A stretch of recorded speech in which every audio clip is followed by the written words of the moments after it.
자, 오늘 시편 83편은 하나님의 백성을 위협하는 이방 나라들을 패배시켜 달라고 간청하며 기도하고 있습니다. 이것이 이제 하나의 시로 표현되어 있습니다. 이 6절에 등장하는 이스라엘 인근에 있는 모든 이방 나라들은 호시탐탐 이스라엘을 삼키려고 노리고 있습니다. 그들의 목적은 단 한 가지, 하나님을 대적하기 위하여 하나님께 택함을 받은 백성이 그 이름 이스라엘로 기억되지 못하게 하기 위함입니다.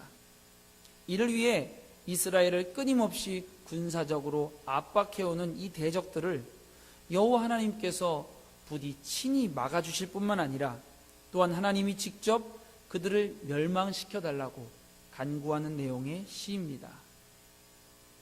그런 의미에서 1절에 나와 있는 하나님이여 침묵하지 마소서라는 구절은 제법 의미심장한 의미를 담고 있습니다. 시편의 저자는 아마도 역사적인 하나님의 침묵을 직접 혹은 간접적으로 경험했던 것 같습니다. 사실 하나님이 인간을 지으신 이래로부터 인간은 종종 하나님의 침묵을 경험해 왔습니다. 에덴 동산에 아담과 그의 아내가 금지된 열매를 먹는 동안 하나님은 마치 그들을 그저 내어버려 두신 것처럼 보입니다. 침묵은 때로는 방관으로 오해되기 쉽습니다. 성경이 말하는 이스라엘의 역사는 어떻습니까? 하나님의 택함을 받은 백성이라던 이들은 사실 주변 나라들의 위협으로부터 안전했던 때가 얼마 되지 않습니다. 이스라엘뿐만이 아닙니다. 이스라엘을 겹겹이 둘러싸고 있는 오늘 시편에 나오는 이방 나라들의 도발은 오늘날 우리의 삶을 떠나지 않는 크고 작은 문제들과 매우 유사해 보입니다.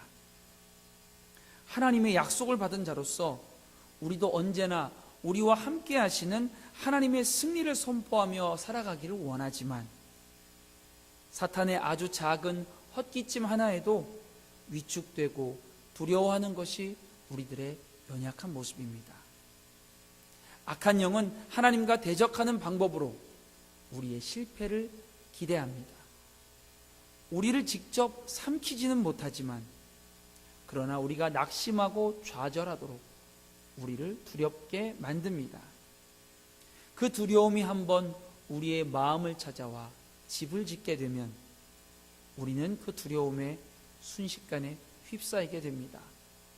두려움은 또 하나의 권력이 되어 우리를 조종하고 우리를 죄악의 노예로 만들고 맙니다. 그렇습니다.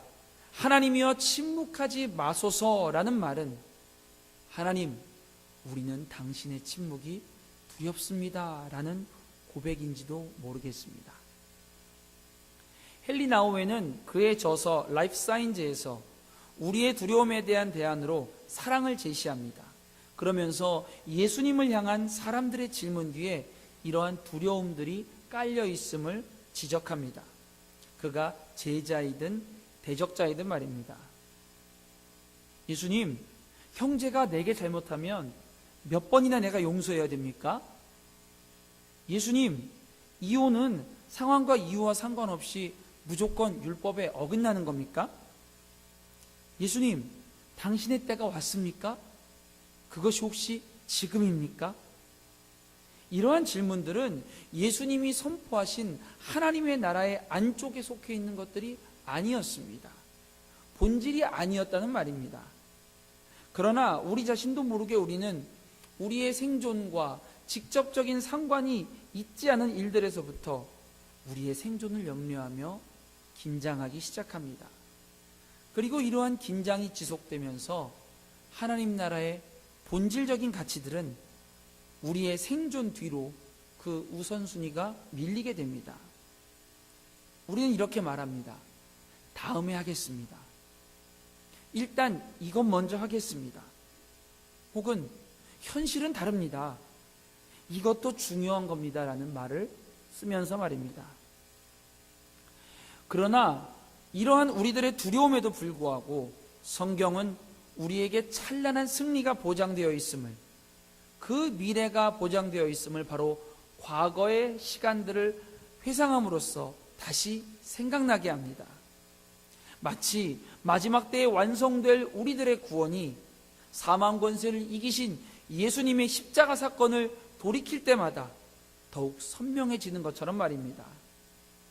오늘 본문 9절부터 등장하는 대적자들, 그러니까 미디안인, 오렙, 스앱, 세바와 살문나 등은 모두 사사기 7장에서 8장에 걸쳐 등장하는 기드온의 대적자들입니다. 이들은 모두 이미 역사에서 수치와 심판을 당한 이들입니다. 또 시스라와 야비는 사사기 4장 드보라와 바락 이야기에 이스라엘보다 월등히 강했으나 하나님의 역사하심으로 철저하게 망했던 대표적인 대적자들입니다. 우리를 두렵게 하는 긴 침묵 사이에 하나님은 이러한 극적인 승리들을 허락하셨고, 이것이 앞으로 우리에게 닥칠지 모르는, 혹은 우리의 삶 가운데 전혀 닥치지 않을 수도 있는 사건들에 대한 우리의 두려움으로부터 우리 자신을 해방한다는 말입니다. 하나님의 도우심으로 하나님의 사람들은 이미 승리했으며 우리를 두렵게 하는 악한 세력은 철저하게 이미 패했습니다. 이러한 역사적 승리에 대한 회상들은 오늘 시편 기자가 자신의 상황에서 하나님이 이제 침묵을 깨고 곧 승리를 선언하실 것이라는 믿음을 더욱 견고하게 만듭니다. 그리고 그 승리는 또한 오늘날 우리들에게까지 확실한 보장으로 약속된다라는 사실입니다. 하나님은 이와 같이 우리들의 두려움마저도 선하게 사용하십니다. 고린도후서 4장 7절부터 10절 사이에 사도 바울은 다음과 같이 믿는 자들의 삶을 표현하고 있습니다. 우리가 이 보배를 질그릇에 가졌으니 이는 심히 큰 능력은 하나님께 있고 우리에게 있지 아니함을 알게 하려 함이라. 우리가 사방으로 우겨쌈을 당하여도 쌓이지 아니하고 답답한 일을 당하여도 낙심하지 아니하며 박해를 받아도 버림받지 아니하며 거꾸러뜨림을 당하여도 망하지 아니하고 우리가 항상 예수의 죽음을 몸에 짊어짐은 예수의 생명이 또한 우리의 몸에 나타내게 하려 함이라. 아멘. 그렇습니다. 이미 승리하신 예수 그리스도의 승리가 한치 앞도 내다볼 수 없는 안개와 같은 우리의 인생에 한 줄기의 빛이 되어서 우리를 소망의 길로, 승리의 길로 인도하는 것입니다. 두려움이 찾아올 때마다 우리는 그분의 이미 승리하셨음을 기억해야 하는 것입니다. 우리는 이와 같이 우리의 미래를 승리로 확정하신 예수 그리스도의 십자가 사건을 통해 오늘날 위로를 받고 또 믿음을 얻게 되지만, 다른 한편으로는 그렇기 때문에 또한 우리는 승리의 삶을 살아내야만 합니다. 이러한 승리는 다른 이의 손을 통해서 성취되지 않습니다. 하늘로부터 저절로 내려오는 것이 아닙니다. 원수들이 하나님의 통치를 인정하고 여호와의 하나님 되심을 다시 한번 깨닫게 하는 전쟁은 곧 우리의 손을 통하여 오늘 치루어져야 하는 것입니다. 그들을 굴러가는 건불처럼 쓸어버리고 바람에 날리는 지푸라기로 만들어버리는 것은 다름 아닌 우리의 전쟁입니다. 그들이 여호와라고 이름하는 주를 온 세계의 지존자로 고백하게 하는 그 싸움은 바로 오늘 우리들의 싸움입니다. 두려움을 딛고 승리를 확신하는 병사는 싸움터의 맨 앞에 서게 됩니다. 승리를 확신하면서도 자기가 서 있는 지점이 생과 사가 갈릴 수 있는 치열한 전장임을 깨닫고 있다면 병사는 오늘도 생명을 걸고 그 싸움을 싸워내야만 하는 것입니다.